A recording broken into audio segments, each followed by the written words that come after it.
O'rtoqlar barchaga assalomu alaykum. Bugungi darsligimizda biz aynan kriptovalyutalar orqali scalp qilishni o'rganamiz va bu aynan o'sha scalp savdo tizimi bo'yicha birinchi darsligimiz bo'ladi. Va bu darsliklar o'zi kim uchun bo'ladi? Ya'ni birinchi o'rinda kriptovalyutalarda aynan qisqa muddatli savdo qilishni xohlaydiganlar uchun, ikkinchi o'rinda aynan mana shu trading sohasiga kirib forex yo'nalishida yoki aksiya yo'nalishida ishlab kriptovalyutada endi o'sha o'zini savdosini boshlamoqchi bo'lganlar uchun bu darsligimiz juda ham qulay bo'ladi, chunki aynan mana shunaqa darsliklar orqali siz o'z bilimlaringizni mustahkamlab borasiz. Bugun esa Ilhomjon Ibrohimov, ya'ni men sizlarga o'sha kerakli bo'lgan ma'lumotlarni aynan scalp savdo tizimi bo'yicha berib o'taman. Bu boshlanishi o'rtoqlar, keyingi darslarimizda albatta bu sohaga, ya'ni bu savdo tizimiga chuqurroq kirib boramiz. O'shaning uchun bemalol nima deydi, daftar ruchkalarni olib, har bitta o'sha aytilgan qimmatli ma'lumotlarni yozib olsanglar, albatta o'zingizlar uchun qulay bo'ladi. Demak, o'rtoqlar, birinchi bo'lib biz o'zi scalp savdo tizimida ishlash uchun ikkita narsaga ahamiyat beramiz. Bu aynan Bitcoin bilan USD dominatsiya degan narsa bor. Aynan mana shu narsaga ahamiyat bergan holatda biz bozorga kiramiz, ya'ni o'sha o'zimizning savdoyimizni ochamiz. Endi birinchi bo'lib mana TradingView platformasi orqali men USD dominatsiyani tekshiraman. Bu o'zi sizlarga nimaligini sizlarga tushuntirib o'taman.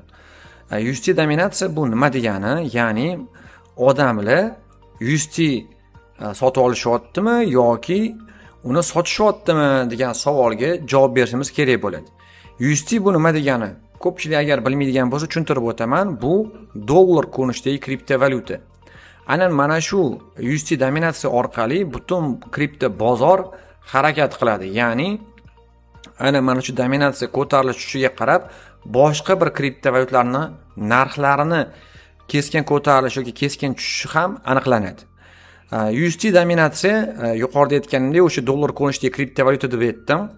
Endi agarda mana shu USD dominatsiya ko'tariladigan bo'lsa, bir kunlik time frame ga qo'yib olaman. Ko'tariladigan bo'lsa, bu biz uchun salbiy ma'lumot bo'ladi. Nima uchun? Sababi odamlar o'zining kriptovalyutasini sotib, uni dollarga aylantirayotgan bo'ladi. Ya'ni bu USD ni dominatsiyasi ko'tarilishi boshladimi? Bilingki, boshqa bir kriptovalyutalar oqishiga sabab bo'lishi mumkin. Agarda bu dominatsiya tushadigan bo'lsa, bilingki, boshqa kriptovalyutalar jonlanishiga sabab bo'ladi. Endi o'rtoqlar, hozirgi vaziyatimizni ko'rib turadigan bo'lsak, USD dominatsiya bo'yicha hozir narx tushyapti va bilingki, o'sha har bitta uni qarshilik va qo'llab-quvvatlash zonalari 95% reaksiya oladi. Aynan shunga qarab siz bozorga bugun kirishingiz kerakmi, kirmasligingiz kerakmi, shu narsalarni bilib olishingiz mumkin. Endi mana men 4 soatlik time frame ga o'tkazdim hozir, kichkinaroq time frame ga. Va o'rtoqlar, demak, biz ko'radigan bo'lsak, bu yerdan zona tortishimiz mumkin ekan. Ya'ni bu yerda ko'rib turganimizdek 4 soatlik time frame da daraja bor, ya'ni qarshilik zonalari mavjud. Aynan mana shu qarshilik zonalardan narx qaytyapti. Bu albatta yaxshi, chunki bu tushsa boshqa kriptovalyutalar ham ancha jonlanadi. Ko'rib turganingizdek, bugun unchalik katta tushish bo'lmagan, lekin boshqa kriptovalyutalar ancha-muncha jonlanib qolgan. Endi bu qayergacha tushishi mumkin? Albatta mana bu qo'llab-quvvatlash zonalarigacha tushishi mumkin. Birinchi bo'lib har doim mana shu USD dominatsiyani siz tahlil qila olishingiz kerak bo'ladi. Mana o'rtoqlar, buni ham biz ko'rib oldik.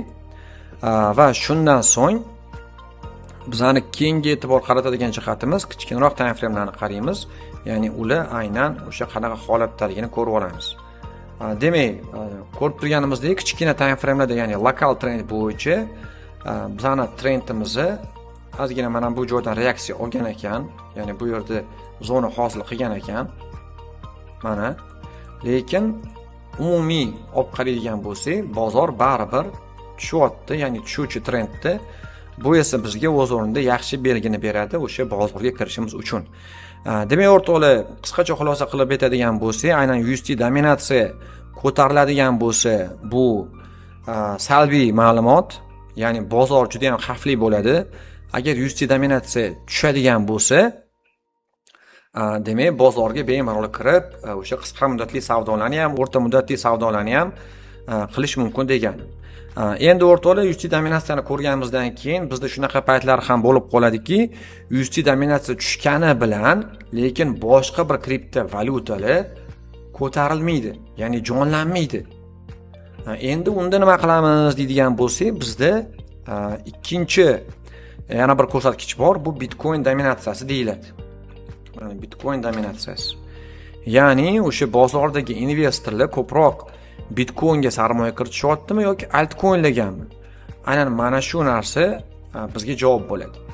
Ya'ni agarda bu dominatsiya ham tushadigan bo'lsa, boshqa bir altcoinlarni jonlanishiga sabab bo'lishi mumkin.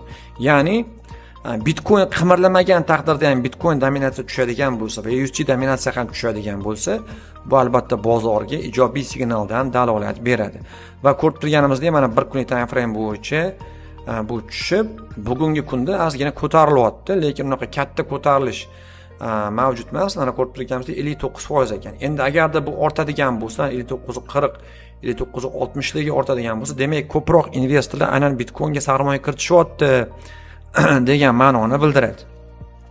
Va shunga asoslangan holatda o'rtoqlar biz sekin-sekinlik bilan o'sha o'zimizning tahlillarimizni olib borsak bo'ladi.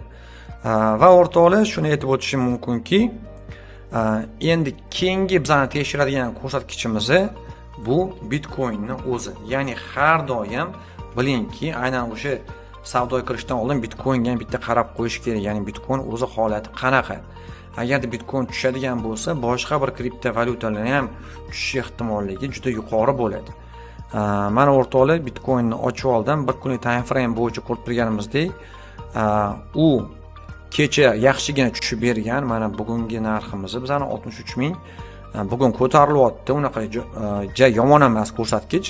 Va shunga asoslangan holatda biz bugun bozorga kirishimiz mumkin degan o'zimizga xulosani olsak bo'ladi. Ya'ni bugun bozorimiz unchalik yomon emas. Birinchi o'rinda UST dominatsiya tushgan, ikkinchi o'rinda Bitcoin dominatsiya ham demak ko'rib turganimizdek o'rtacha. Mana va hammasini biz hisoblaydigan bo'lsak, mana UST dominatsiyani ham ochib oldim, bugun tushyapti. Bitcoin dominatsiyani ham ochib qo'yaman. Ana sizlarga tushunarliroq bo'lishi uchun.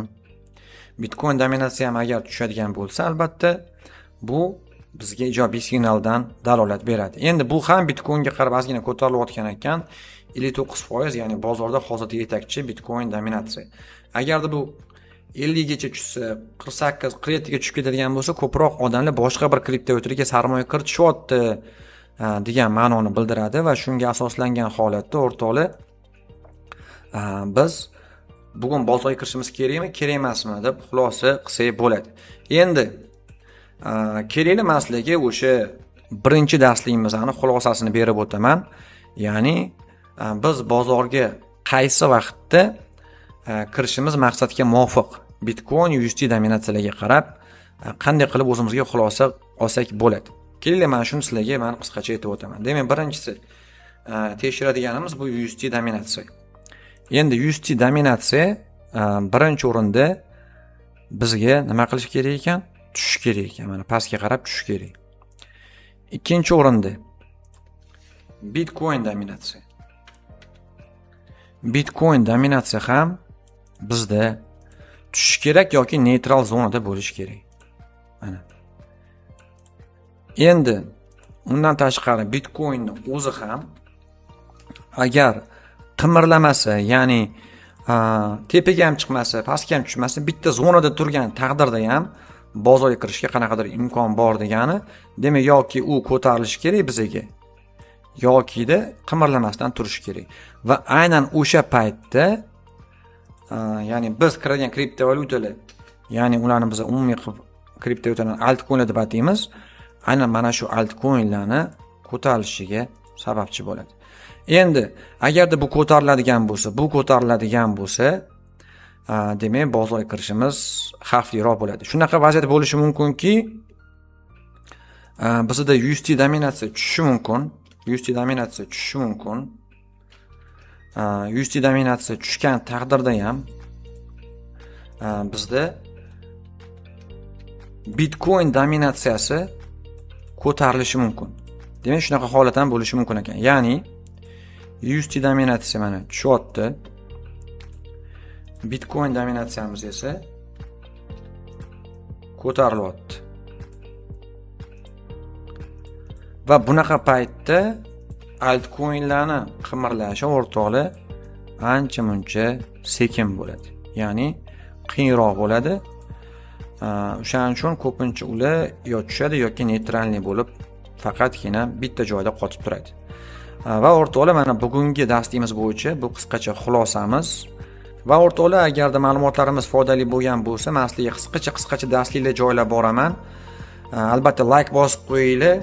Keyingi darsligimiz bundan ham qiziqroq bo'ladi, chunki scalp savdo tizimida savdo qilish oson emas. Shuning uchun o'rtoqlar, keyingi darsligimizda yana ham bu sohaga chuqurroq kirishga harakat qilamiz. Albatta like bosib qo'yib, agarda bu bilimimiz foydali bo'lgan bo'lsa, foydali deb yozib ketinglar. Sizlar bilan Ilhomjon Ibrohimov bo'ldi. Barchaga rahmat.